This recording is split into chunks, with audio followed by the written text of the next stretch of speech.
नमस्कार दोस्तों। तमिलनाडु में जो राज्यपाल महोदय हैं, उन्होंने अभिनेता से नेता बने विजय को सबसे बड़ी पार्टी होने के बावजूद, क्योंकि बहुमत से थोड़ा संख्या बल उनका कम रह गया, तो उनको सरकार बनाने से रोके हुए हैं। बंगाल में ममता बनर्जी का 15 साल पुराना राज जो है उखाड़ फेंका गया है, और आपके 7 राज्यसभा सदस्य जो हैं, सांसद जो हैं, उनका जो है दल बदल करवा के भाजपा में वो शामिल हो गए हैं। ये सारा खेल जो है अगर देखा जाए तो केंद्र सरकार की तरफ से, भाजपा की केंद्र सरकार की तरफ से चल रहा है। भाजपा जो है, ये जो सत्ता का खेल जो पूरे देश भर में चला रही है, उसके पीछे उसका जो है सीधा सा एक लक्ष्य है, कारोबारी सोच उसकी सामने बार बार आ जाती है। पार्टी का लक्ष्य जो है सत्ता का विस्तार है, जाहिर सी बात है, और उस लक्ष्य को हासिल करने में पैसा, पद और दबाव की खुली नुमाइश जो है उसका शौक है। सत्ता मिलने में जैसा भी दबाव लाना पड़े, अभी बंगाल चुनाव में तो अभी हम लोग देख ही चुके हैं कि किस प्रकार से दबाव माहौल जो बनाया गया, वो जो है उस ये इसमें जो है भाजपा जो है जरा भी संकोच नहीं करती, क्योंकि सत्ता का मामला है, सीधी बात है। वो पार्टी भाजपा जो है वो पॉलिटिकल इन्वेस्टमेंट करती है, मतलब कि सत्ता हासिल करो और फिर वह फायदा वसूलो उसका, क्योंकि पैसा खर्च किया सत्ता हासिल करने में। तो पार्टी का जो ऑपरेशन सत्ता है, उसमें उसको सफल बनाने के लिए जो उसके कारोबारी जो स्रोत हैं, कारोबारी जो मित्रों के जो हैं, उनकी फंडिंग बड़े मजबूत है पैसों के मामले में, लिहाजा उनकी फंडिंग बड़ी मजबूत होती है।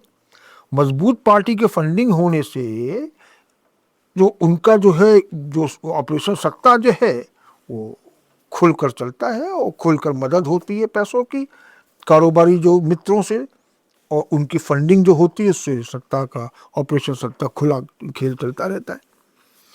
ये स्थिति जो है अगर देखी जाए तो 2014 के बाद से ये स्थिति, अगर गौर कर, जब से केंद्र में भाजपा की सरकार बनी है, तब से जो पॉलिटिकल इन्वेस्टमेंट जो भाजपा का हो रहा है, उस पे अगर हम गौर करें पिछले विगत वर्षों में, तो कई सरकारें पार्टी ने इसके एक पॉलिटिकल इन्वेस्टमेंट के तहत गिराई हैं। उदाहरण के लिए कर्नाटक में कांग्रेस और जेडीएस की सरकार 2019 में गिराई गई। 17 एमएलए सत्तारूढ़ दल के टूटे, भाजपा में शामिल हुए, सरकार गिरी और भाजपा की सरकार बन गई। ये पॉलिटिकल इन्वेस्टमेंट का हम उदाहरण दे रहे हैं। और इसी प्रकार मध्य प्रदेश में ज्योतिरादित्य सिंधिया ने 22 एमएलए के साथ जो है कांग्रेस के भाजपा में शामिल हो गए। कमलनाथ की सरकार कांग्रेस की गिर गई, शिवराज चौहान फिर से मुख्यमंत्री भाजपा के बन गए भाजपा सरकार आने पर। यही खेला जो है पार्टी ने कई राज्यों में खेला है। गोवा है, मणिपुर है, अरुणाचल प्रदेश है, महाराष्ट्र है, हरियाणा है, काफी लंबी लिस्ट है, जो कि इन्होंने इस प्रकार से तोड़ फोड़ करी, विधायकों को तोड़ा पैसे के बल पर। उसके बाद सरकारें जो थी गिराई, और अपना भी बहुमत साबित करके भाजपा सत्ता में आ गई। नहीं तो चुनाव के समय ऐसी स्थिति बनाई कि ऐसा माहौल बनाया है, ऐसी जो कार सेवा बंगाल में भी हम लोगों ने देखी है, वो कार सेवा कई जगह हो चुकी है।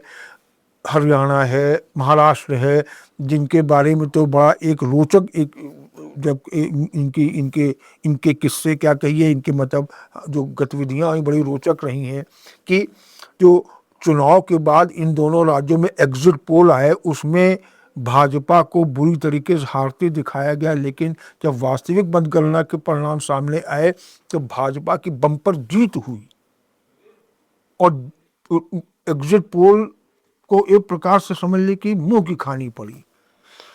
इसके अलावा कांग्रेस अभी तक बार बार ये कह रही है कि हरियाणा में और महाराष्ट्र में ज़बरदस्त खेला हुआ है। वहाँ पे उसने कई सर्वे कराए हैं, कई कई जगह अपने अपने जो स्तर पर उन्होंने कई क्षेत्रों में जो है देखा है।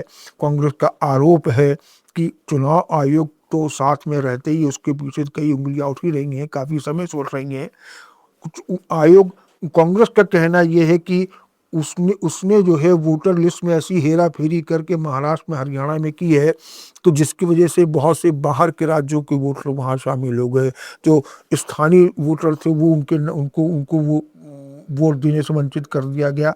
और ये घालमेल होने की वजह से अचानक से भाजपा हारती हुई भाजपा विजयी हुई और बम्पर जीत उसकी हुई है। तो भाजपा का ये एक बड़ा स्पष्ट मतलब एक पॉलिटिकल इन्वेस्टमेंट है। उसके लिए उसको किसी भी तरीके नैतिक अनैतिक कोई भी कार्य करने हो, किसी प्रकार से करने हो, उसमें कोई इसको गुरेज नहीं होती है। इसीलिए आप देखिए कि भाजपा की वॉशिंग मशीन बड़ी चर्चित है और उस वॉशिंग मशीन में भ्रष्टाचार की जांच का सामना करने वाले एक नहीं दो नहीं बड़े बड़े कई प्रमुख विपक्षी नेता, मोटे तौर पर 25 प्रमुख विपक्षी नेता जो हैं वो भाजपा के शरण में गए, उनके खिलाफ जांच बंद हो गई और वो आप बेदाग सामने आ गए और उनकी नेतागिरी भी जम के चल रही है। इन्हीं 25 नेताओं में से दो बड़े चर्चित नाम हैं, जो शुभेंदु अधिकारी, उनके खिलाफ भी स्थिति है। वो भी पहले टीएमसी में थे, बाद में भ्रष्टाचार की जांच चली तो वो भाजपा में शामिल हो गए, क्योंकि एक बहुत ही होशियार राजनेता रहे हैं जो समय की नब्ज को बड़ा अच्छा पहचानते हैं। उन्होंने देखा भाजपा में शरण में जाना लाभकारी, भविष्य के लिए निवेश हो, भविष्य के लिए अच्छा होगा। वो शरण में गए, मेहनत करी और आज वो मुख्यमंत्री बन गए वहाँ के। इसके एक दूसरा नाम इसमें है हेमंत, जो आपके हेमंता विश्वास शर्मा, वो भी कांग्रेस से निकल कर भाजपा में गए क्योंकि भ्रष्टाचार संबंधी जांच में वो भी फंस गए थे। अब आज स्थिति ये है कि असम के मुख्यमंत्री हैं और परसों जो है वो फिर दोबारा मुख्यमंत्री बनने जा रहे हैं, क्योंकि असम में इस चुनाव में भाजपा की प्रचंड जीत हुई है। इन दो नामों के अलावा कई और नाम भी हैं महाराष्ट्र में, क्योंकि वहाँ सरकार गिरी है, वहाँ पे सरकार वहाँ भी गिराई गई है। वहाँ पहले उद्धव ठाकरे की शिवसेना और कांग्रेस की और आपके ये जो एनसीपी शरद पवार गुट की जो सरकार थी, उसमें से तोड़े गए कुछ लोगों को तोड़ करके एक अलग गठन, शिंदे गुट का अलग गठन किया गया, शिवसेना के शिंदे गुट का, और फिर भाजपा समर्थन लेके वहाँ सरकार बनाई गई है। वहाँ पर भी जो है कई ऐसे प्रमुख नेता हैं जो कि वॉशिंग मशीन से, भाजपा की वॉशिंग मशीन से गुजर करके साफ सुथरे होकर बाहर निकले हैं और अब अपनी राजनीति कर रहे हैं। दुखद उसमें से एक ये है कि उसमें से एक अजीत पवार भी रहे हैं, जो कि उप मुख्यमंत्री महाराष्ट्र में हुए, प्रभावी नेता रहे हैं।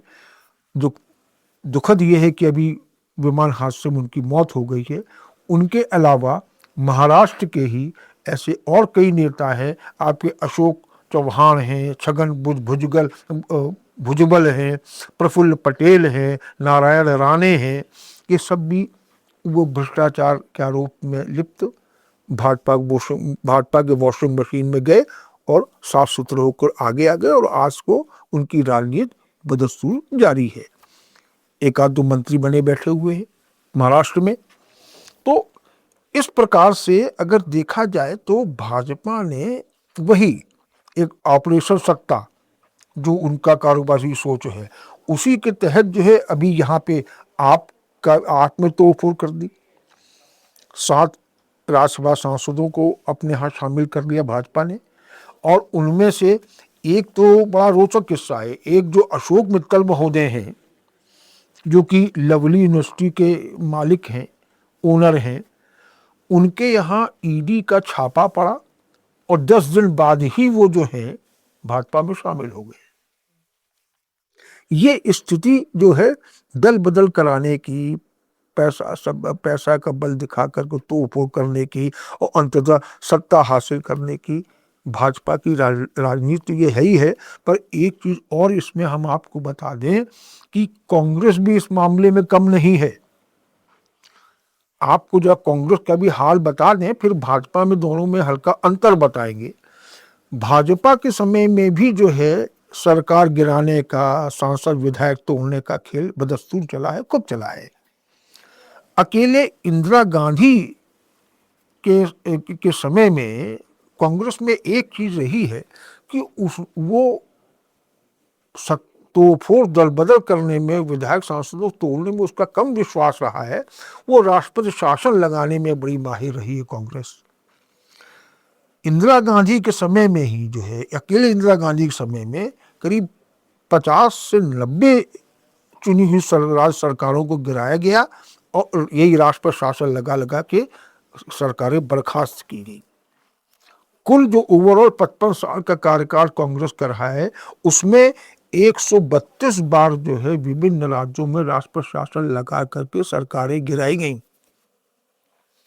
पर अब दोनों भाजपा, क्योंकि देश की दोनों प्रमुख पार्टी कांग्रेस और भाजपा, अगर भाजपा और कांग्रेस का अंतर देखें तो जहां कांग्रेस जो है राष्ट्रपति शासन लागू करने में ज्यादा जोर दे करके उन्होंने राज्य सरकारें गिराती रही है, भाजपा ने इसके उलट वही कारोबारी सोच कि पैसे और बल से, पैसे के बल से जो है, पैसा से और जो जांच एजेंसियों के बल पर उसने सरकारों को तोड़फोड़ किए, दल बदल करवाए हैं नेताओं के, और उससे उन्होंने सत्ता हासिल की है। ये भाजपा का ट्रेंड चला आ रहा है। उस राष्ट्रपति शासन का उसने ज्यादा जोर नहीं लगाया, उसने तो सीधे पैसे फेंके और नेता तोड़े और अपनी सरकारें गिराई राज्य की और सत्ता हासिल करी। जहां तक दल बदल की बात है, तो दल बदल जो है वो उसकी भावना देखिए क्या है। उसकी भावना जो है, दल बदल के जो कानून आया उसकी भावना ये रही है कि साहब हॉर्स ट्रेडिंग रोकी जाए, राजनीतिक स्थिरता आए और जो आयाराम गयाराम की संस्कृति जो है इसको खत्म किया जाए। भावना बड़ी अच्छी दल बदल कानून की है, पर उसमें एक लूप होल ऐसा उसमें छोड़ दिया गया जिसका कि भाजपा ने जमकर उपयोग किया है और उसके पहले कांग्रेस कर चुकी है। भाजपा ने जो दल बदल के जो लूप होल का जो फायदा उठाया है वो आप सांसदों के मामले में उठाया है कि उन्होंने 7 जो राज्यसभा में आपके 10 जो सदस्य रहे, आप सदस्य रहे हैं, उनमें से 7 को तोड़ा और तोड़ करके 2/3 के हिसाब से उनको जो है मर्जर करवाया पार्टी में। और पार्टी में मर्जर कराने के बाद जो है, जो राज्यसभा के सभापति महोदय हैं, उन्होंने उस गुट को मान्यता देने, भाजपा में शामिल होने की जो स्वीकृति प्रदान करने में जरा भी देर नहीं करी। ये बात दिगर है कि इसमें आपका कहना ये है, आपकी दलील ये है इस मामले में कि भाई पार्टी का मर्जर तो किसी दूसरी पार्टी में हुआ नहीं, जैसा कि दल बदल कानून के तहत है। केवल लेजिस्लेटर जो ग्रुप है उसमें से कुछ सांसद हटे हैं और जाकर के भाजपा में शामिल हो गए हैं, इसलिए ये अवैध है। 2023 का एक मामला सुप्रीम कोर्ट में आया है, सुभाष देसाई का मामला है, जिसमें सुप्रीम कोर्ट भी ये कह चुका है कि ओरिजिनल पॉलिटिकल पार्टी और लेजिस्लेटिव पार्टी ये दोनों अलग अलग हैं। लिहाजा लेजिस्लेटिव पार्टी जो है वो अकेले जो है मर्जर किसी अन्य पार्टी में नहीं कर सकती है। कुछ कानूनविद भी इसका पक्ष लेते हैं, लेकिन चूंकि लूप होल जो एक आया है कि साहब 2/3 सदस्य का अगर दल बदल होता, पार्टी छोड़ना होता है, तो उसको जो है अमान्य, अयोग्य घोषित उनको नहीं कर सकते हैं। मतलब ये हुआ कि स्पिरिट लेटर ऑफ लॉ में जो है वो आपके 7 सांसद की स्थिति बड़ी मजबूत है, 7 जो आपके 7 सांसद हैं, लेकिन स्पिरिट ऑफ लॉ में जो है वो उनका जो विलय है वो उसको मान्यता नहीं है।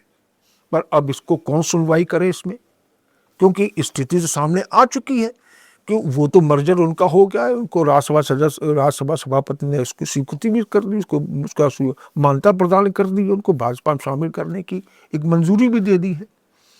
अब जो है आप ये जो कानूनी पेच जो इसमें आ रहा है, इसके मामले में अब आप जो है कोर्ट में चुनौती देगी, पर इस मामले में वही एक भाजपा का पॉलिटिकल इन्वेस्टमेंट सोच, जाहिर बात है जैसे कि आरोप लग रहे हैं वो यही लग रहे हैं कि आजकल सभी जो है विधायिका, चुनाव आयोग और बाकी और जो संस्थाएं, संवैधानिक संस्थाएं हैं, सब पर जो है एक प्रकार से कब्जा सब भाजपा ने कर रखा है।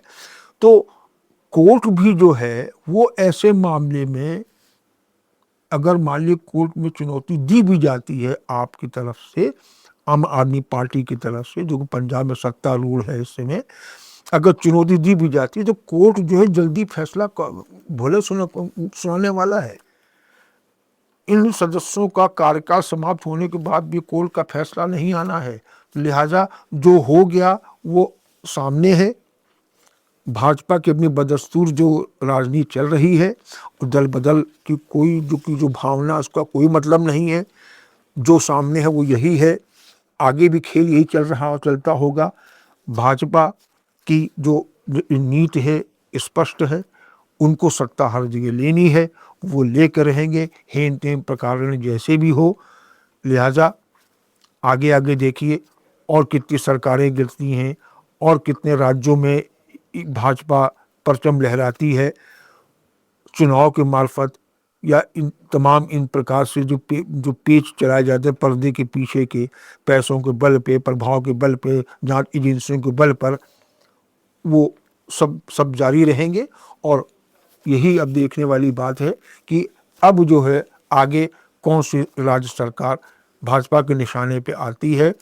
दल बदल कानून, बाकी अब सब कुछ जो है कोई माने नहीं है, बस पॉलिटिकल इन्वेस्टमेंट भाजपा का चल रहा है, जारी है और जारी रहेगा, यही देखने की बात है। इसके साथ ही आज की चर्चा समाप्त। नमस्कार।